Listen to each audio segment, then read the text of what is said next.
Hello everyone, how are you doing on this fine day, you beautiful bookworms, hatchlings, and adventurers? I hope you're all looking after yourselves. If you're new here, hi, my name is Noah, and I am The Bookworm. And basically, we talk about things to do with books and game books. I would also like to put through that this is your warning right now that there will be foul language in this and very harsh opinions on a book. That was your warning and that's all you're gonna get. It's been a while since we've done something along the lines of I've read it so you don't have to, and I really mean it that I've read it so you really don't have to. And the book that I'm talking about is this one, House of Crimson Hearts by Ruby Rose. And this is unfortunately a series. I think it's a trilogy so far. I don't know if there's more. But it's the series of Kingdom of Immortal Lovers. It is 432 pages. It was published February 2024. And for some unknown reason, and I mean this with the best intentions, it has an average rating on Goodreads as 4.11. There is 102 of us, I'm included in that number, who have rated this 1 star. The rest is 5. I think there's 1,900 and something that have rated it all 5 stars. And I do not understand why. Because this is, out of everything that I have ever read, and I've read a lot of shit, this is bad. It's so bad. Let me read you the book description. Because when I read the book description, I was like, oh, this seems interesting. And it says, once upon a time, a vampire corrupted a hunter. Nothing unusual there, you know, it is what it is. Octavia Beaumont, one of the original 3 vampires, is determined to run the city. Red, an expert hunter, is hell-bent on getting revenge on the vampire that turned her sister. When deadly trials for the hair of the city began, Red and Octavia are forced to work together. Octavia wants a crown. Red wants blood. But there's only one first place. To win, they're going to have to trust each other, but teamwork is not easy when their past is filled with betrayal. A betrayal Red can't remember. Someone is lying, someone has a secret. Everyone has a hidden agenda. The last thing Red and Octavia want to do is fall in love. But hearts remember, even when the mind doesn't. To win the trials and get revenge, they must reveal a truth that will shatter their souls, remember a past that will break their hearts, and fight a war that will change the face of the city forever. 3 tasks, 3 choices, 3 sacrifices. All of them have a cruel price. The question is, are they willing to pay? Now, this book is a steamy lesbian vampire romance. And for some reason, people have put it as enemies to lovers. And I guess in a way they're kind of right, but they're not. Oh god, I don't understand this. I don't understand this at all. It's so bad. It's so bad. So we basically have Octavia, we have Red as characters. The story somewhat sounded interesting. Is that story in this? No. About 85% of this is pretty much just really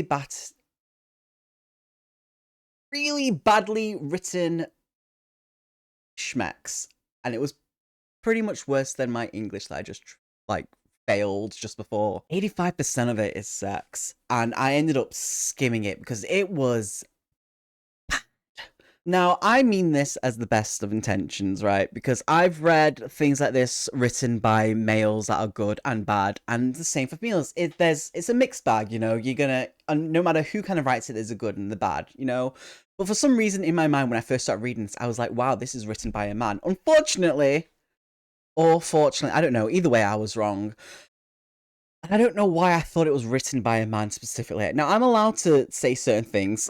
I'm not really. There's a lot to get through with this, and I don't even know where to start. So first of all, we have a story that isn't really there. There's no world building, there's lack of character progression, character anything. It's mainly just something where someone's decided, you know what, I'm into some really weird stuff, and I'm going to write 85% of the book to be about having the schmecks, drinking blood, and doing it in front of people, even family members.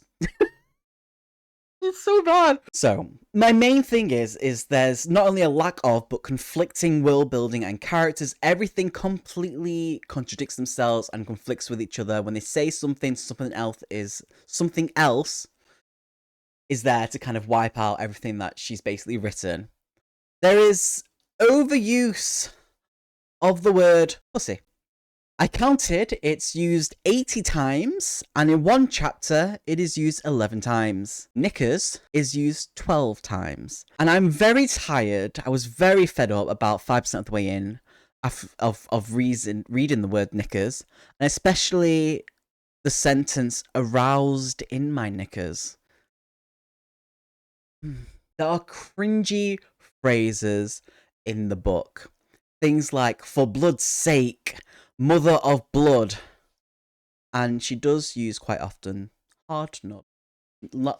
And that's not even including the amount of times someone was called a blood slut. It's also said that, well, it's also classed as enemies to lovers, but in the first 20 pages, they're basically in love and sexually assaulting each other. Now, I use this word not very lightly, because that is what happens in the book, because basically, Octavia owns a club known as The Whispering, and Red goes there to kind of scope it out and scope out Octavia because she wants justice and vengeance, but doesn't really take it because Octavia turned her sister, or what we believed what happened was, from what her point of view was that Octavia changed her sister into a vampire, and Red kind of wants a bit of revenge. But what happens is, Red is addicted to vampire blood, which contradicts her being a vampire hunter, because it kind of gives them a bit of a buff more than anything. But the side effects are bloodlust, and mainly the main word there is lust. As soon as she has it, she's like, I'm gonna go bang that. Turns out that Octavia gave Red some of her blood, and they go into a chase scene within the first 20 pages, and she then proceeds to get rid of Red's bloodlust by pinning her and forcing her to do the schmecks on a bridge with a boat going underneath, with people also going through their bloodlusts, watching and cheering and clapping. And then Octavia just basically calling her a good little blood slut. It was cringy. It was uncomfortable. And this is the main theme that happens throughout the book. It's just so bad. It's so bad. I've even highlighted some phrases for you all. Like, this is just a mess of everything. These are my highlights, starting from page 7. So Octavia has a brother, and I can't remember what his name is because it wasn't really important. But they're not blood related. None of her and her siblings are blood related. But she views him as a brother, and he views her as a sister. And I would never say this to someone who I classed as being a relative, with it being blood or not. Because she owns a club, and there's blood drinking down there, but it's all consent and all that stuff, which is the main thing. Obviously, things get a little bit heated down there on the dance floor, and she goes, well, dear brother, do help yourself. There's a veritable feast of fucking and sucking below. Gross. We have this, which completely contradicts itself. This is just an example. Tave, darling, why waste your time? My balls will grow back. I narrow my eyes at him. He only calls me Tave when he comes bearing bad news. He wants something, or I've done something to please him. Which one is it? Because that doesn't work out, because it's for everything then. Like, which one is it? There's also the cheesy thing of succumb to your desires, and putting her fingers into Red's mouth and saying, that's it, Red, take it like the good little blood slut you are, which is kind of gross and uncomfortable. But there's a thing where they have merchants in this world who sell blood, because obviously vampires are known around the world. I know this is a mess, but just bear with me. And she goes up to this vendor and is like, she's going to order blood to drink. She goes, I'll take an A positive with essence of love. What? And also the fact that this vampire actually says to a sibling, I mean, when I say this is a really old vampire, I mean like a good 500 to 1,000 years old, between that mark. I am really deeply into boobs. Wow. Nice. There's also the fact that Red, this hardcore vampire slayer person, hunter, who's currently living in Octavia's house, is like, the bath has bubbles, and I won't lie, I let out an excited squeal. There's also the fact that when Red has some of Octavia's blood in her, Octavia then says, my blood calls to me. I can make it move anywhere I want inside of you.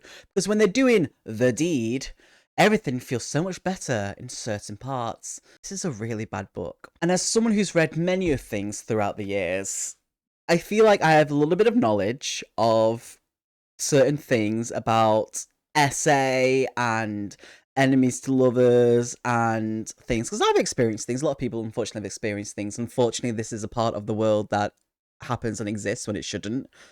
But as a hybrid who was originally a lesbian before they decided to basically become a cocoon and turn into caterpillar soup and then evolve into the beautiful butterfly and delicate flower that I am and became Noah, I feel like what was written in this is a clusterfuck of what the actual fuck.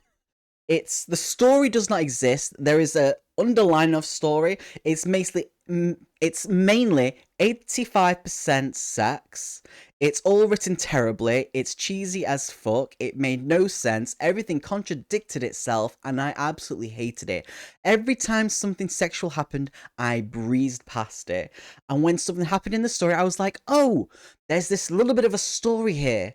And then it contradicts itself, and it doesn't matter. And apparently people like this book, this series, and I don't understand why. There's also the fact that Red and Octavia do know each other, even though Red believes that she doesn't, because Octavia did some mind juice messing around with her, because they were originally lovers, and then they turned into enemies because Red didn't remember her, and then all of a sudden they're like, I'm in love after you literally chased me around the city and forced me to do something to get the blood out of my system before I basically keep coming back and fall in love with you within 20 pages. Please don't read this book. I don't know why it's got such high ratings. Everything's just written very badly. Obviously, all this is my own opinion. You can have your own opinions. If you did enjoy the book, I would like to know what you enjoyed about it, because I have no fucking clue. But you all have a very good day. Thank you for watching the video. This has been a mess of a video because this book just makes me very angry. It makes no sense, and I can't believe there's more. 4.11 on Goodreads. Why? Stay awesome, my friends. Make good choices in life and love. Ba-dum, ba-dum.